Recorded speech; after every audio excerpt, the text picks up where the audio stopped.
Hello, YouTube, and all the people out there, if any even hear anything, or any of that. Okay, so if you're on YouTube and you pick up this video, I'm going to attempt to explain some stuff about fourth dimension, being time. Okay, so there's 1D space, then that's flat, like a piece of paper.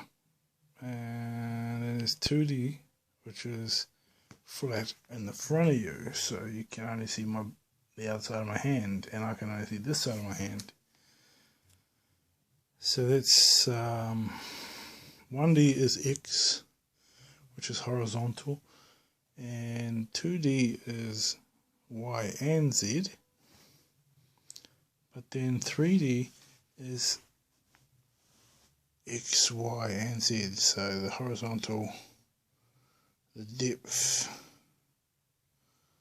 So the X is the horizontal, it's across. The Y is the vertical, and the Z is the depth. Okay, so then you know what 3D is. But how can time affect these things? Well, time is a line. That's the way we humans perceive it, because that's the only way we've managed to record it working. So it's sequential, like clocks that spin their cogs. They only spin in a particular direction, and so that's momentum. Okay, so gravity is a byproduct of that momentum or energy burst.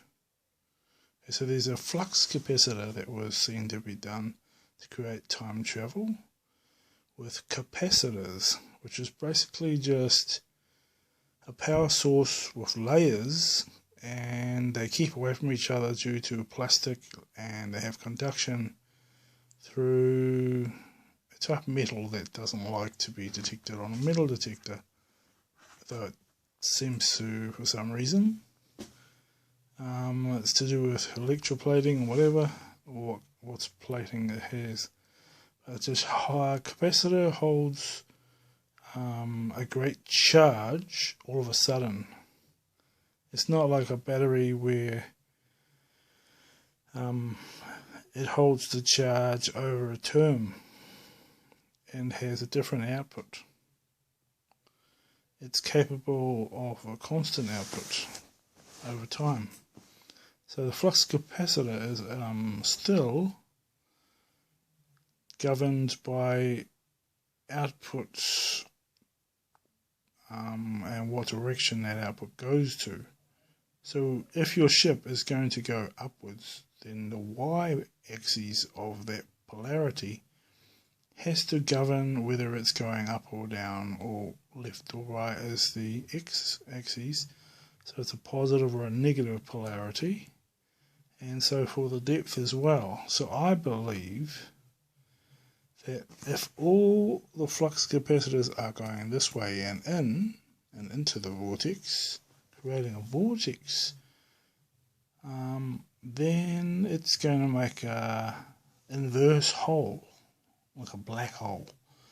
And everything that goes into a black hole, unless the black hole maintains a hole, a size like a wormhole, and a hole that's big enough for you to get into it without it crushing your density and changing anything in you, whether it be light, whether it be sound, whether it be matter or structure.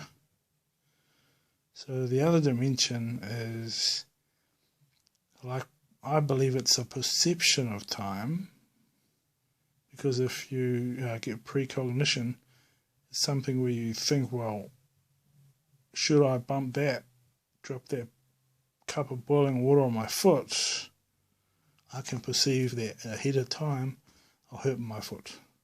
But if you're in a machine like on Back to the Future or the TARDIS, like on the Back to the Future, they can choose times, and that's basically telling it how much energy to use, and and they have a capacitor that can bring it to that amount of energy, and they maintain the circuits in a way where there's circuits that cause your ship to create a shield over it, like an electric shield over it, and it goes cold, not hot. So that's a neutron, downward, close down of the field, like a negative polarity, which is just a direction, okay, but it's condensatialities. So it has to create a force field around it first in order to stop it from crushing or from shrinking, because there's a direction of shrinkage or expansion.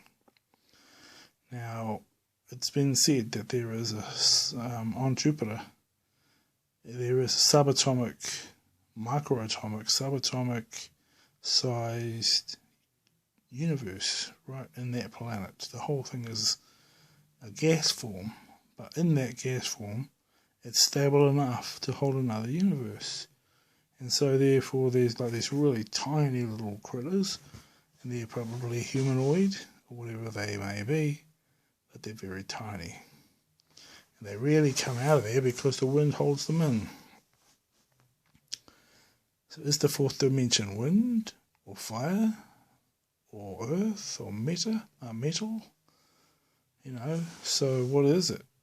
So it's something that might well be time, because what is time but just a direction of your propulsion?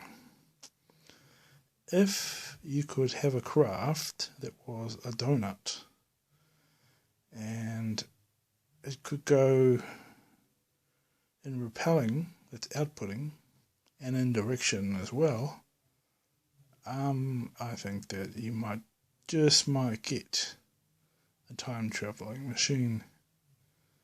But it's all about, does it go into the shrink down into, like the negative part of time? How can you make a neutron powered ship? So far they've only made the ones that go forward in polarity with 3 Tesla coils on a metal ship on the Project Blue Book, or the Philadelphia, if you want to call it that. But the time travel, they're trying to go invisible, and they want to electrify their ship. Those who had gumboots on didn't go anywhere for some reason, because of the non-electricity thing on their feet. They were isolated. Some died because they were in a jerk where the ship supposedly jerked. Now, I don't believe that would happen. You just basically, all of space is energy, all of time is still part of energy. And electric fields are influential on gravity. They can cause a type of gravity. There's an inward gravity that's crushing, and that's called diamagnetic. And then there's magnetic expressing, like as in outputting, like the capacitors do. They part of a generator. They'll have generators that output. But what if you had a broken generator that for some reason was inputting and drawing inwards? And that's the thing that I think is where it would send you back in time instead of towards in time. The future's like the world is a big energy ball with a chronosphere, and it's electrosphere as well. So it's gonna have an opportunity sooner or later to have too much charge. So that's going to propel it. But when the cold comes, it seems to be that time travel can happen because of its ZPM. I had the most buzzy experience. I never had no pacemaker or nothing, so I wasn't over 40, and I had a tweeter with an EM pulse. So the sounds were high frequency enough to scare the bugs away, so that's over 19k in hertz. It's 19 kilohertz, right? 14, 15 and whatever up to 19, but not 22, because that's for animals. And it was designed to tweet. And it made an EM pulse through all the wires in the house. And I was sleeping right next to a plug, and the pulse used to be right close to my being. One night, for some reason, I'd smacked it, and the speaker was just a plastic cover, but I dented it and changed the sound that came out, and it was a random sound, and it caused my body's my atoms, or they're connected, they're the magnets, or things that are holding the molecules together. So my molecules went luminous all over, and the temperature was 0 degrees. It was cold, and I just felt like I was glowing. And there was this ghost that came, and he was lit, and he glowed on me, and all my atoms glowed. And now that could have been the Holy Spirit. But I just think, wow, I think I might have been in the fourth dimension, because I had teleported out of my blanket, just gone right through it somehow. It was on top of my blanket. I can't explain, because it was all tucked in.